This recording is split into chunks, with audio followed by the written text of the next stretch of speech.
அழகே அழகுல அடுத்த நடக்க போதுன்னு வாங்க பார்க்கலாம். மதி வாசல்லே உட்காந்துருக்காங்க. பாக்யராஜ் எவ்வளவோ கெஞ்சுறாரு, மதி எந்திரிக்கவே இல்லை, அப்படியே உட்காந்துருக்காங்க. மலரும் வந்து மதி வா மதி, வேணாம் மதி, பிரச்சனை வேணாம், எந்திரிச்சு வா அப்படின்னு சொல்லிட்டு மலரும் கூப்பிட மதி யாருக்கிட்டையுமே எதுவுமே பேசல.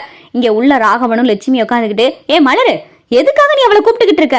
அவதான் உன்னை இப்படி எதிர்த்து பேசுறாள, அவ அவ்வளவு பேசியும் உனக்கு மான மரியாதைலாம் கிடையாதா? அவகிட்ட போய் கெஞ்சிக்கிட்டு இருக்க அப்படின்னு சொல்லி லட்சுமி சொல்லவும், அத்தை அது வந்துட்டா அப்படின்னு சொல்லிட்டு இங்க மலரு சொல்லையில சுரேஷ் ஸ்டேஷன் போயிட்டு நைட்டு 2 மணிக்கு வராரு.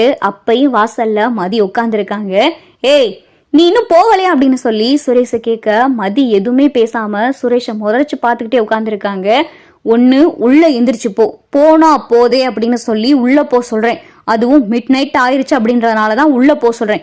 இல்ல எந்திரிச்சு உங்க வீட்டுக்காவது போ, இல்லைன்னா வேற எங்கேயாவது போய் தொலை, எதுக்கு எங்க வீட்டு வாசல்ல உட்கார்ந்துருக்கு அப்படின்னு சொல்லி சுரேஷ் சொல்ல மதி பார்த்தா வாயவே திறக்கல. என்கிட்ட எல்லாம் மனுஷன் பேச முடியுமா, என்னமோ பண்ணித்தோல அப்படின்னு சொல்லிட்டு சுரேஷ் உள்ள போயிட்டு கதவையும் பட்டுன்னு சாத்திடுறாரு. மதி விடிய விடிய வெளியவே உட்கார்ந்துருக்காங்க. மதி இப்படி வீட்டு வாசல்ல உட்கார்ந்துருக்கத பார்த்துட்டு அக்கம் பக்கத்துல இருக்கிறவங்க எல்லாம் அரசல் புரசலா பேச ஆரம்பிக்கிறாங்க. காலையில வாச தெளிக்கிறதுக்காக மலரு வெளியே வராங்க. மதி வெளியவே உட்கார்ந்துருக்காங்க. மதி இப்படியேவா உட்கார்ந்துருந்த அப்படின்னு சொல்லிட்டு மலரு கேட்கவோ மதி வாயை திறந்து பேசவே இல்லை. என்ன மதி, உன் பிடிவாதத்துக்கு ஒரு அளவு இல்லையா?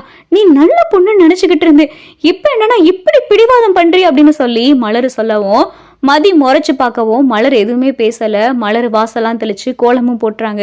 மதி இப்பயும் ஒன்னும் கெட்டு போகல, நீ உள்ள வா, உள்ள வந்து ஒரே ஒரு சாரி மட்டும் சொல்லிரு, மற்றதெல்லாம் நான் பாத்துக்கிறேன், உள்ள வா, இல்லாட்டி உனக்காக நான் கூட அத்தை மாமா காலில் கூட விழுகிறேன், நீ உள்ள வா அப்படின்னு சொல்லிட்டு மலர் கூப்பிடவும், எனக்காக நீங்க ஏங்க மத்தவங்க காலில் விழுகணும்? உங்களை நான் மத்தவங்க காலில் விழுக சொன்னேன்னா எனக்கு என்னைய பாத்துக்கிற தெரியுங்க, நீங்க போங்க அப்படின்னு சொல்லிட்டு மதி சொல்லவும் மலருக்கு பார்த்தா படக்குன்னு ஆயிருது. இவ என்ன சொன்னாலும் கேட்க மாட்டா போலே அப்படின்னு சொல்லிட்டு மலரும் உள்ள வந்து வேலையை பார்த்துக்கிட்டே இருக்காங்க. அப்பப்ப வந்து எட்டி பாக்குறாங்க.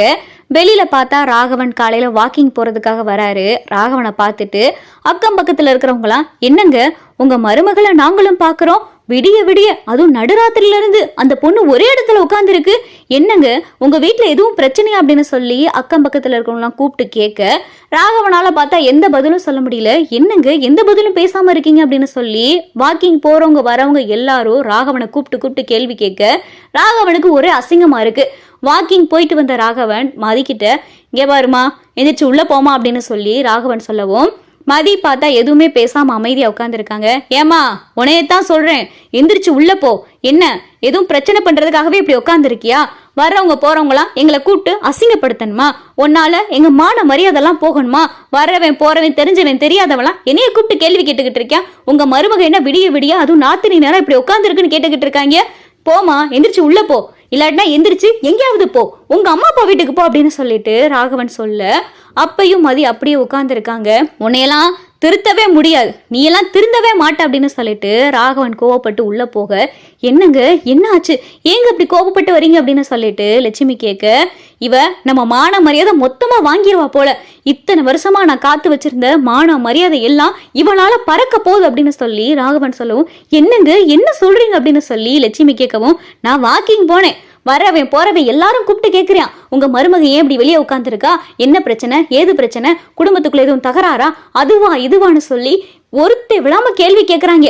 அதெல்லாம் சரின்னு சொல்லி சகிச்சுக்கிட்டு வந்து இவளை வெளியில உட்காந்துருக்குற உள்ள போன சொன்னா கேட்காம, காது கொடுத்தே கேட்காம அவ பாட்டுக்கு கொஞ்சம் கூட மட்டும் மரியாதை இல்லாம உட்காந்துருக்கா அப்படின்னு சொல்லிட்டு ராகவன் சொல்லவும், அவ திமிர பிடிச்சவங்க, அவ உடம்பெல்லாம் திமிரா இருக்கு, அதனால அவ எப்படிதாங்க இருப்பா, நீங்க எதுக்குங்க இதெல்லாம் பெருசா எடுத்துக்கிட்டு இருக்கீங்க, அவ எக்கேட கேட்டு போய் தொலைறாங்க, நமக்கு இது தேவையே இல்லை அப்படின்னு சொல்லி லட்சுமி சொல்ல, லட்சுமி நாளை பின்ன எதுவும் பிரச்சனை ஆக போகுது அப்படின்னு சொல்லி ராகவன் சொல்ல, திடீர்னு பார்த்தா மாதர் சங்கத்துல இருந்து ஆட்கள்லாம் வந்துடுறாங்க.